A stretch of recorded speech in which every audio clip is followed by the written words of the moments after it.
আসসালামু আলাইকুম, সবাই কেমন আছেন আপনারা? আজকে আবার নতুন একটা ব্লগ নিয়ে আসলাম। দেখতে দেখতে ২০ রোজা চলে গেছে। আসলে রমজানের দিনগুলো খুব দ্রুত চলে যায়। আমাদের হচ্ছে ২১ রোজা শুরু হয়েছে। সকাল থেকে আসলে ওয়েদারটা খুব সুন্দর ছিল, অনেক ঝলমলে দিন ছিল। বাইরে এই স্প্রিংয়ের কারণে গাছগুলোতে খুব সুন্দর লাল ফুল ফুটেছে। দেখতে খুবই সুন্দর লাগছিল। রোদের পাশাপাশি এই কালারটা দেখতে অনেক ভালো লাগছিল। এই পাশে হচ্ছে কিছু শপিং করেছি, ভাবলাম আপনাদের সাথে শেয়ার করি। প্রথমেই হচ্ছে এই ডার্ক গ্রিন ড্রেসটা। এই ড্রেসগুলো হচ্ছে আমি আমার বাসার কাছের একটা ইন্ডিয়ান শপিং মল থেকে শপিং করেছি। এখানে বাংলাদেশি তেমন শপিং মল বা কাপড়ের আউটলেট নেই। ইন্ডিয়ান একটা শপিং মল আছে, সেখান থেকেই কিনতে হয়। সেখানে মোটামুটি কাপড়ের কালেকশন এবং কোয়ালিটি ভালোই। এই ডার্ক গ্রিন ড্রেসটা কিনলাম। এটা হচ্ছে গোল একটা ড্রেস, বাট সাইড দিয়ে একটু কাটা, সালোয়ার কামিজের মতন। দেখতে সুন্দরই লেগেছে। অ্যান্ড কালারের মধ্যে সুতার কাজটা খুবই ভালো লেগেছে। ডার্ক কালারে এই কালারের সুতার কাজটা আসলে অনেক সুন্দর ফুটেছে এবং কাজটাও খুব সুন্দর। জামার নিচে একটু চড়া করে এই পার দেওয়া আসলে দেখতে খুবই ভালো লাগছিল। দেন কালারটা হচ্ছে আরও বেশি পছন্দ হয়েছে আমার। আর হচ্ছে এখানে গলার মধ্যে এই কাজ। সব মিলিয়ে আসলে ড্রেসটা দেখতে খুবই সুন্দর। দেন হচ্ছে এই পায়জামাটা, এটা হচ্ছে প্যান্ট পায়জামা, নিচে একটু কাজ আছে ওই ড্রেসের সাথে ম্যাচ করে। এখানেও কাজটা আর কাপড়ের কোয়ালিটিটাও মোটামুটি ভালোই সুন্দর। এই শপিং মলটাতে না কাপড়ের কালেকশন খুবই সুন্দর। গেলেই দেখা গেছে কয়েকটা কাপড় পছন্দ হয়ে যায়, আসলে চোখে লাগে এত সুন্দর। তারপরে সবচেয়ে পছন্দের হচ্ছে আমার এই ওড়নাটা, ড্রেসের এই সম্পূর্ণ ওড়নাটাতে সুতার কাজ করা, মোটামুটি হেভি ছিল ওড়নাটা এবং দেখতেও খুবই গর্জিয়াস ছিল। এই সুতার কাজ করা ওড়না, দেন নিতে হচ্ছে এই রকম একটু স্টাইল করে দেওয়া। ওনার মধ্যে আসলে এগুলো থাকলে দেখতে আমার কাছে ভালোই লাগে। আর সম্পূর্ণ ওনাটার কাজটাও খুবই সুন্দর ছিল।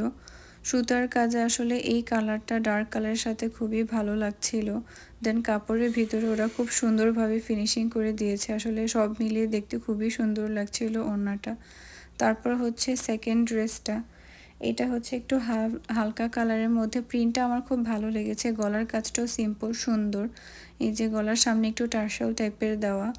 দেন এটার গলাতেই বা জামাতেই সম্পূর্ণটাতেই একটু কাজ করা, হাতায় তেমন কাজ নেই, তারপরেও দেখতে ভালো লাগছিল। এটার মধ্যে মিরর ওয়ার্ক করা। এই তো সিম্পল জামাটা দেখতে আমার খুবই পছন্দ হয়েছে। আর এই জামার পায়জামাটাও খুব সুন্দর। এটা হচ্ছে ওড়নাটা খুব বেশি গর্জিয়াস না, একটু সিম্পলের মধ্যেই, জাস্ট ড্রেসের প্রিন্টের সাথে একটু সাইডে লেস হিসেবে দেওয়া। আর পায়জামাটা হচ্ছে খুব সুন্দর, অনেক ঘের সারারা টাইপ একটা পায়জামা। ওড়নাটা হচ্ছে সিম্পল আর পায়জামাটা মোটামুটি একটু গর্জিয়াস। সব মিলিয়ে আসলে দেখতে ভালোই লাগছিল। আর এই পায়জামাটা হচ্ছে অনেক ঘের, আসলে পরলে বোঝা যায় না, পরলে মনে হয় যে হ্যাঁ একদম লেহেঙ্গা পরে আছে এরকম লাগে দেখতে। প্রচুর ঘের ছিল এবং এই প্রিন্টটা আসলে দেখতে ভালোই লাগছিল। এই কালারে এখন সফট টোনগুলো আসলে খুব চলে। পায়জামাটা হচ্ছে সারারা টাইপের, তার সাথে জামাটা একটু শর্ট, অত বেশি লং না, আসলে সব মিলিয়ে পরলে ভালোই লাগে। এই পায়জামাটার কাজটাও আমার কাছে খুব পছন্দ হয়েছে, খুব সুন্দরভাবে কুচি করে ঘের দেওয়া। আর এই দুটো ড্রেসের সাথে ম্যাচ করে একটু জুতো কিনেছি, এটা হচ্ছে চটি টাইপের জুতা। এই জুতাগুলো আসলে এইবার ঈদে খুব বেশি দেখা যাচ্ছে, অনেক সময় পাথরের কাজ করাও থাকে, বাট আমি ভেলভেটের কিনেছি। পাথরের কাজগুলো আসলে সামনাসামনি দেখতে আমার খুব বেশি একটা ভালো লাগে না। এই দুটোই ড্রেসের সাথে ভালো লাগবে। আর এই তো হচ্ছে বিকেলের শেষ রোদটা আসলে ফুলে পড়লে কি অনেক বেশি সুন্দর লাগে। তারপর নিচে এসে একটু রান্না টান্না শুরু করে দিলাম। এখানে একটু ঢেঁড়স ভাজি করে নিচ্ছিলাম। তারপর হচ্ছে একটু চিকেন রান্না করব। আমি চিকেনের মশলাটা কষে এখানে একটু কাসুরি মেথি বা কস্তুরি মেথি পাতা গুঁড়ো একটু দিয়ে দিব। একটু চিকেনের মশলা কষানোর সময় পাতাটা দিলে খাবারটা খেতে আরও বেশি ভালো লাগে, স্মেলটাও খুব সুন্দর হয়। আপনারা এভাবে ট্রাই করে দেখবেন। মাংস, গরুর মাংস, মুরগির মাংস বা খিচুড়ি সব কিছুতেই কম বেশি দেওয়া যায়, খুব সুন্দর একটা ফ্লেভার আসে।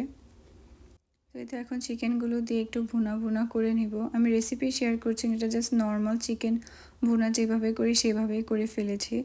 এই তাড়াহুড়ো করে একটু, তার মধ্যে একটু আবার আলু দিয়েছিলাম বড় বড় করে। তারপর হচ্ছে এখানে একটু ঘন ডাল করে নিচ্ছি, আর এই পাশে হচ্ছে একটু পাস্তা করে নিব। আর এই পাশে হচ্ছে ঢেঁড়স ভাজি হচ্ছে, তার সাথে হচ্ছে একটু সাদা পোলাও করে নিচ্ছি। মাঝে মাঝে ইফতারিতে আসলে তেল ছাড়া একটু হালকা খাবার খেতেও ভালো লাগে। সবসময় ভাজা খাবার খেতে আসলে ভালো লাগে না, একটু ডিফারেন্ট হলে ভালোই লাগে। তাই আসলে আজকের ইফতারিটা একটু সিম্পল খাবার দিয়ে শুরু করব, তাই হচ্ছে একটু পোলাও করে নিয়েছি। আর এখানে হচ্ছে আমি চিকেন পাফ পেস্ট্রি করেছিলাম। এই পেস্ট্রিটা খুবই ভালো হয়েছে এবং দেখতেও খুব সুন্দর হয়েছে। আপনাদের কারো রেসিপি লাগলে অবশ্যই কমেন্টে জানাবেন। ভিডিওটি কেমন কমেন্টে জানাবেন।